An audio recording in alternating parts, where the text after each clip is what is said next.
Think you have a hard time falling and staying asleep at night? Well, try sharing the bed with more than just your spouse. Today, our relationship expert, Dr. Julie Rosenzweig, is here to talk about sleep sharing and its pros and cons. This is interesting. I didn't know there was actually a name for when the kids hop into bed with you at night. Sleep sharing? What is this? We've actually named it. It's been around forever, and it's regularly practiced in cultures in other places in the world. But for kind of our Western society, it's somewhat of a very controversial topic, and it basically refers to a decision that parents make that their children are welcome in the parental bed at all times. That's their regular sleeping arrangement. It's not just when they get up and they've had a bad dream and they crawl in and they go back to their own bed. It's a practice that parents decide to have since the beginning of the birth of the child. So at what age do kids typically start doing this? Well, this is what I think is interesting and also somewhat controversial.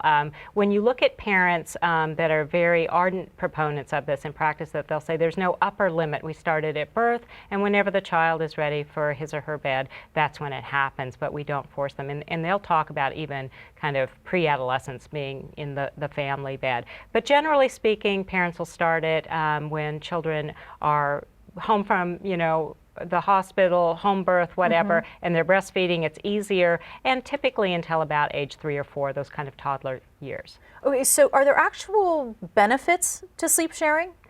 The family bed, so to speak? The family bed or co-sleeping, sleep sharing, certainly the best benefit is that it enhances the attachment bond between the parents and the child, that whole parental bond. A lot of parents say it's just easier. I'm breastfeeding. I don't have to get up, every couple of hours. So parents will talk about the ease of it.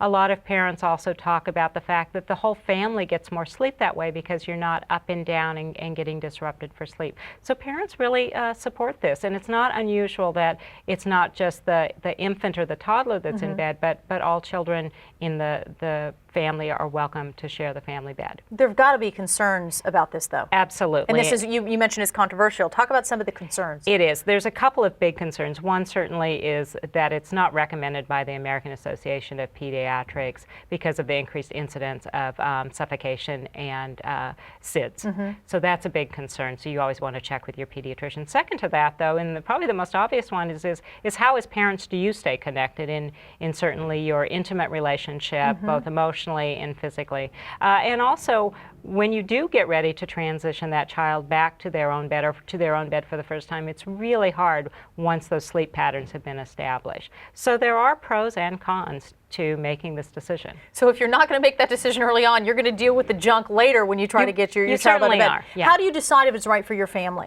Well, and it takes first a consultation with your pediatrician, and second, just really sitting down with your partner before the baby's born and say, how do we feel about sleep sharing? How do we feel about the notion of the family bed? What's going to work with us? What kind of time frame do we want to put around it?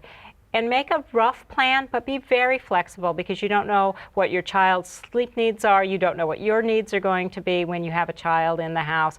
So make a rough plan, make sure there's agreement with it, and be sure to reassess it and be flexible as the child gets older. And make sure your bed's big enough. Yeah, a really big bed, really big bed. Julie, thank you. Some interesting insight. Yeah, it's always good stuff.